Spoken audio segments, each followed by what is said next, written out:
14세기 말부터 시작돼서 16세기에 꽃을 피웠던 이 르네상스 운동, 문예부흥이라고 하죠. 이것을 계기로 또 그러면서 또 이 계몽주의, 이성을 중심으로 발달한 계몽주의가 발달되면서 신에 대해서 언급하지 못하던 그런 사람들이 이제는 하나님에 대해서, 신에 대해서 말하기 시작했습니다. 이에 따라서 하나님에 대한 존재 여부, 여기에 대해서도 여러 가지 설이 나왔습니다. 하나님은 과연 존재하시는가? 하나님이 계시다면 하나님의 존재를 어떻게 증명할 수 있겠는가? 이런 문제들을 서로 이야기했습니다. 그래서 이것을 합리적인 방법으로 하나님의 존재를 증명해 보려고 했습니다. 이것이 신존재 증명입니다. 그래서 존재론적 증명 또는 우주론적 증명, 목적론적 증명 등등 이런 여러 가지 학설이 나오면서 인간의 이성을 가지고 하나님의 계심을 증명해 보려고 애를 썼습니다. 지금 21세기 첨단 과학 문명 시대를 살고 있는 이 시대에도 여전히 하나님을 인간의 이성으로 증명하는 것이라는 것은 한계가 있습니다. 피조물인 인간이 창조주인 하나님을 인간의 머리로 분석하고 또 하나님의 존재 유무를 증명해낸다는 것은 그 자체가 무리입니다. 어떤 사람이 교회 다니는 사람들을 참 싫어하고 비웃고 빈정대기 좋아하는 사람이 있었는데, 이 사람이 어느 날 교회 갔다 오는 아이를 하나 만났습니다. 주일학교 교회 가방을 메고 이렇게 돌아오는 아이를 불러 세워서 물었습니다. 얘야, 너 어디 갔다 오는 길이냐? 네, 저 교회 갔다 옵니다. 교회에서 뭘 배우니? 하나님에 대해서 배웁니다. 그래, 그러면 네가 하나님이 어디 있는지 가르쳐주면 내가 사과 하나 너에게 주마. 이렇게 말했습니다. 그랬더니 이 아이가 가만히 듣고 있다. 아저씨, 그러면 하나님이 안 계시는 곳이 어딘지 말씀해 주시면 제가 사과 2개 드리겠습니다. 그러더랍니다. 참 지혜로운 아이죠. 여러분, 하나님이 계시느냐 계시지 않느냐는 논쟁이나 어떤 과학적 검증을 가지고 알 수 있는 것이 아닙니다. 하나님의 존재를 아는 것은 믿음입니다. 믿음의 눈을 떠서 하나님을 보는 사람은 모든 우주 만물에 충만하신 하나님을 알게 됩니다. 피어나는 작은 꽃 한 송이를 보면서도 하나님의 손길을 볼 수 있고, 저 밤하늘에 반짝이는 별을 보면서도 하나님의 창조의 기운을 느낄 수가 있습니다. 하나님을 믿는 사람은 우주 만물 가운데 하나님이 계시지 않는 곳을 찾을 수가 없습니다. 그러나 하나님을 믿지 않는 사람은 이 세상 어디에서도 하나님을 찾을 수가 없는 것입니다. 믿음 없이 보이는 것만 쳐다보고 영혼의 눈을 감고 하나님을 말하는 사람은 하나님을 없다고 부인할 수밖에 없습니다. 이렇게 하나님이 없다고 말하는 이런 사람을 성경은 어리석다라고 했습니다. 시편 14편 1절에 보면 어리석은 자는 그의 마음에 이르기를 하나님이 없다 하는도다. 하나님이 계시다는 것을 아는 것, 하나님의 계심을 아는 것, 이것은 지혜입니다. 또 믿음입니다. 그러면 하나님이 계시다는 것을 인정하는 모든 사람은 다 지혜로운 사람일까요? 또 올바른 믿음의 사람일까요? 그렇지 않습니다. 하나님이 계시다는 것은 아는데 하나님이 하나님 되심을 알지 못하는 사람도 정말 많습니다. 이성이 발달된 이 계몽주의 시대엔 잘못된 기독교 사상이 만연됐습니다. 그 대표적인 것이 디즘이라고 하는 이신론입니다. 이것은 어떤 사상인가 하면 하나님은 모든 걸 창조하셨다라는 것을 인정합니다. 그러나 하나님이 모든 것을 창조하신 뒤에는 더 이상 관여하지 않으신다는 것입니다. 그래서 세상은 창조한 그 창조의 원리대로 그냥 자연적으로 돌아간다는 거예요. 하나님은 더 이상 터치하지 않고 개입하지 않고 하나님은 역사하지 않는다는 것입니다.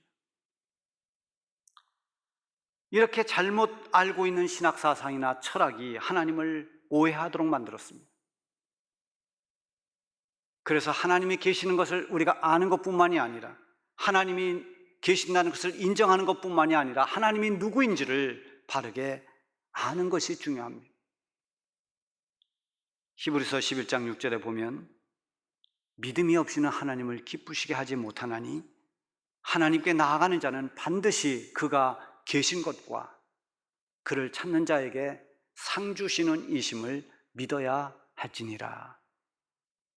하나님께 나아가는 사람은 반드시 하나님이 계시는 것을 믿어야 됩니다. 하나님이 계시다.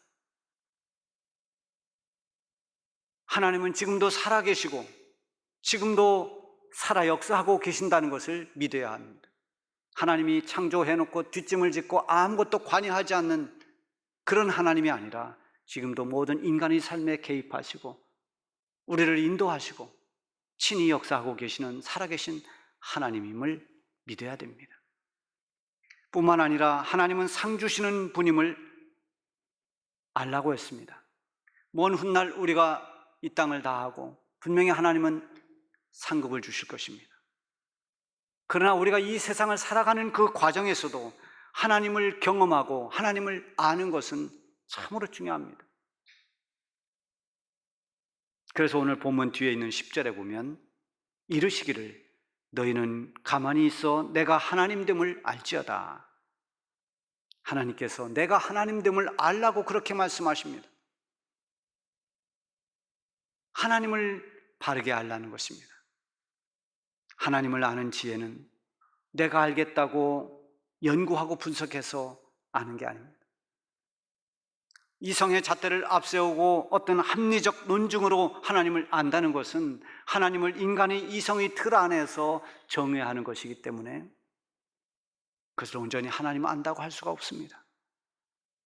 하나님 앞에서 가만히 있는 것은 내가 알아낸 하나님이 아니라 하나님이 보여주시는 하나님을 경험하는 것입니다.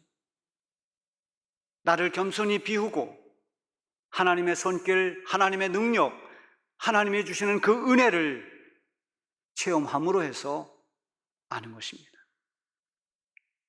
그래서 하나님의 거룩한 손길을 보고 그분의 그 위대한 능력을 경험하고 하나님이 우리에게 주시는 그 한없는 은혜를 체험할 때 비로소 하나님의 하나님 되심을 알게 되는 것입니다. 이스라엘 백성들이 출애굽 후에 바로의 추격을 받았습니다.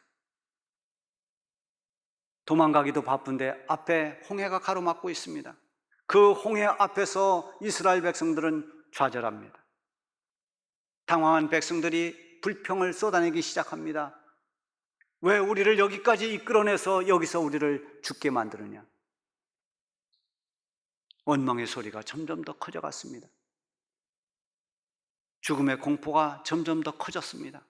그때 모세가 백성들을 향해 외칩니다.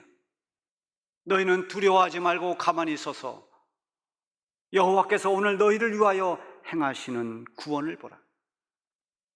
여호와께서 너희를 위하여 싸우시리니 너희는 가만히 있을지어다.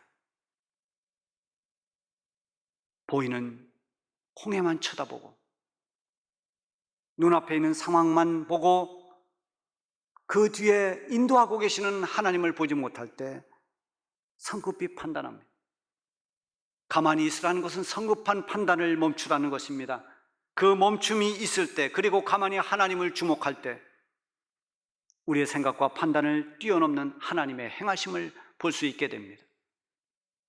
하나님 앞에 겸손히 나를 비우고 믿음으로 하나님을 바라보는 것, 그것이 가만히 있는 것입니다. 가만히 있지 못하는 사람은 하나님을 경험하기도 전에 경험해보지도 못한 채 하나님을 판단해버립니다. 하나님은 우리를 도와주시지 않는다. 하나님은 주무시고 계신다. 가만히 있지 못하는 사람은 이 세상의 조건과 환경에 끌려갑니다. 하나님을 만나기도 전에 낙심해버리고 원망에 빠져버립니다. 하나님 앞에서 가만히 있는 훈련이 그래서 필요합니다. 불평하기 전에, 판단하고 비난하기 전에, 정죄하기 전에, 목소리를 높이고 주장하기 전에 하나님 앞에 가만히 있는 시간이 꼭 필요한 것입니다. 그 시간이 기도와 묵상이 되기도 하고 찬양이나 예배가 되기도 합니다. 오늘 본문인 시편 46편은 많은 시련과 고난을 겪은 고라 자손들의 시입니다. 오늘의 말씀은 하나님을 머리로 이해하는 그런 개념적인 하나님이 아니라 그들의 삶 속에서 체험하고 만난 하나님을 고백하고 있는 것입니다. 시편은 이렇게 대부분이 인간의 삶과 아주 깊이 관련되어 있습니다. 그래서 시편을 많이 읽고 묵상할 필요가 있어요. 저는 청년 시절에 가장 많이 읽었던 성경이 신약은 로마서였습니다. 기독교 교리를 바로 알기에는 이 로마서가 참 도움이 됩니다. 그리고 구약은 시편을 가장 많이 읽었습니다. 시편을 읽으면서 많은 은혜를 받습니다. 이 시편에는 세상을 살아가면서 겪는 온갖 문제들이 거기다 있습니다. 거기는 어떤 교리가 아니라 인간이 겪는 아픔과 슬픔, 기쁨과 환희, 감격과 감사, 이런 모든 것들이 다 시편 안에 있습니다. 우리가 살아가면서 겪는 온갖 문제들, 그것을 하나님 앞에 풀어가는 시편 기자들의 그 고백과 믿음을 보면서 그 말씀을 읽는 사람들이 하나님을 만나게 되고, 동시에 그 문제 앞에서 우리도 그 문제를 풀어갈 때 그 말씀이 문제를 풀어갈 수 있는 위로와 힘이 되는 것입니다. 이게 시편의 매력입니다. 시편 46편도 엄청난 시련과 위기를 만났음에도 불구하고 그 상황에서 고백하는 고백이 우리는 두려워하지 아니하리로다, 이것입니다. 두려워할 수밖에 없는 상황에서 두려움을 이겨내는 일은 결코 쉬운 것은 아닙니다. 이런 힘은 하나님을 신뢰할 때 오는 능력입니다. 하나님의 하나님 되심을 알기에 지금 이 시련보다 더 큰 시련이 온다고 할지라도 두려워하지 않겠다고 고백할 수 있는 것입니다. 2절과 3절을 보면 그러므로 땅이 변하든지 산이 흔들려 바닷 가운데 빠지든지 바닷물이 솟아나고 뛰놀든지 그것이 넘침으로 산이 흔들릴지라도 우리는 두려워하지 아니하리로다. 여러분, 우리 한번 해보십시다. 우리는 두려워하지 아니하리로다. 아멘. 얼마나 두려움이 많은 세상입니까? 어떻게 우리는 세상을 살아가면서 이렇게 담대할 수 있을까요? 온 세상이 다 뒤흔들리는, 땅이 솟아나고 바닷물이 뛰놀고 산이 흔들리는 이런 세상의 뒤흔들림, 그 위기 속에서도 두려워하지 않고 용기 있게 그것들과 맞설 수 있는 그 힘은 무엇 때문일까요?